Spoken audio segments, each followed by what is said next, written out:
Hello friends, ঝর্ণার শখের ছাদ বাগানে আপনাদেরকে স্বাগত। আজকে আমি ছাদ বাগানে বেশ কিছু কাজ সেরে নেব। কি কি কাজ করব সেটা তো আপনারা আমার ভিডিও থাম্বনেল দেখেই বুঝতে পেরেছেন। তো প্রথমেই গাছেদের একটু তরল সার দেব। বেশ কিছুদিন আগে এই বালতির মধ্যে আমি কিছুটা সবজির খোসা জল দিয়ে ভিজিয়ে রেখেছিলাম। এখন ওই খোসাগুলোকে লাঠি দিয়ে ভালো করে নাড়িয়ে চাড়িয়ে ঘন লিকুইডটা বার করে নিয়ে পরিষ্কার জলে আমি মিশিয়ে নিচ্ছি। এটা কিন্তু গাছেদের অমৃত। এই তরল খাবারটি গাছেরা কিন্তু খুবই ভালোবাসে। তো আমি ওই খাবারটি সব গাছেই অল্প অল্প করে দিয়ে দেব। সবজি গাছে, ফল গাছে, ফুল গাছে, সমস্ত গাছে। যেহেতু এখন বেশ কিছুদিন বৃষ্টি হচ্ছে না, তো খাবারটা দেওয়ার এখন উপযুক্ত সময়। এছাড়াও কিন্তু আমি খোল ভেজানো তরল সারও আমি গাছে ব্যবহার করি। এই দেখুন, বালতি থেকে লিকুইডগুলো তুলে নেওয়ার পরে আমি আবার এক বালতি সবজির খোসা নিয়ে এসেছি। তার সঙ্গে কিছুটা ভাতও নিয়ে এসেছি, বাসি ভাত। এগুলো এবার বালতির মধ্যে ঢেলে দিয়ে জল দিয়ে ঢাকা দিয়ে রাখবো বেশ কিছুদিন। বৃষ্টি না হলে এই তরল সারটি কিন্তু 4-5 দিন অন্তর অন্তরও দেওয়া যেতে পারে। তাহলে খোলের সার 15-20 দিন পর পর দিলেও হয়। এদিকে কথা বলতে বলতে সবজির খোসাগুলো আমার জল দেওয়াও হয়ে গেল। এবার আমি বালতিটাকে ঢাকা দিয়ে রেখে দেব।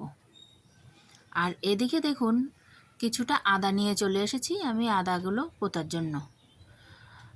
আলাদা করে আর আদার জন্য কোনো বস্তা রেডি করলাম না। এই যে আমার এই বস্তাটাতে আদা বসানো আছে, এখানেই কিছু চারা ওঠেনি। সেই ফাঁকা জায়গাগুলোতে আমি এই আদা দুটো বসিয়ে দেব। এক জায়গায় সব আদাগুলো হয়ে যাবে। আদাগুলো খুব সাবধানে বসাবো, আর আদার এই মুখটা সামান্য একটু বাইরে বার করে রাখবো। মাটি দিয়ে পুরোটা চাপা দিয়ে দেব না।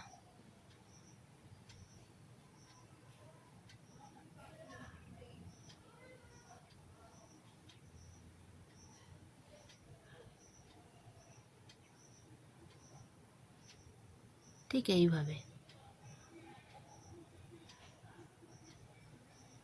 আর আমার এখানে দেখুন পর্তুলাকা গাছটা শুকিয়ে যাচ্ছে, তাই আমি এখান থেকে কিছুটা ডগা কাটিং করে অন্য জায়গায় লাগিয়ে দেব।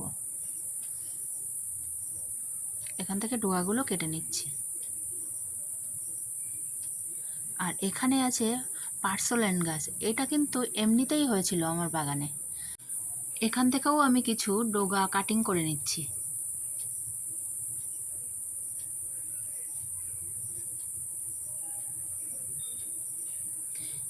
এই দেখুন, এইগুলোকে নিয়ে আমি এই টবটাতে বসিয়ে দেব। 2 রকম গাছই একটা টবে বসিয়ে দেব। দেখতে কিন্তু খুব সুন্দর হবে। যেহেতু পর্তুলাকাটা গোলাপি আর পার্সোল্যান্ডটা কিন্তু হলুদ, দুটো কালার এক জায়গায় থাকলে অপূর্ব লাগবে দেখতে। আর বৃষ্টি হলে গাছগুলো তো ফুলে ভরে যাবে, খুব সুন্দর লাগবে।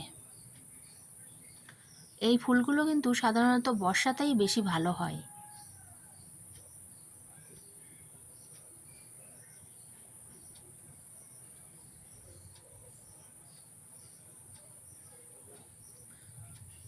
এই দেখুন, আমার এবারে লাগানো কমপ্লিট হয়ে গেল।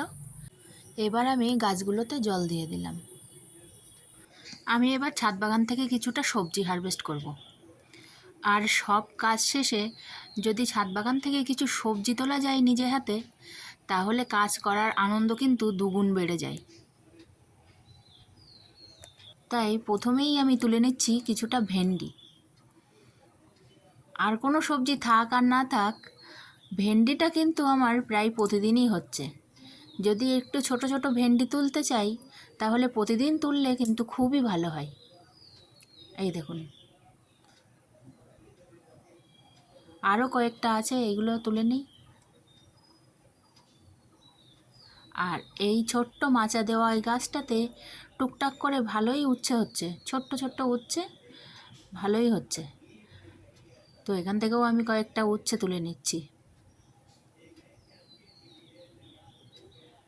আমার এই ভিডিওটা যদি আপনাদের ভালো লাগে তাহলে লাইক, কমেন্ট, শেয়ার, সাবস্ক্রাইব করে আমার পাশে থাকবেন। টাটা।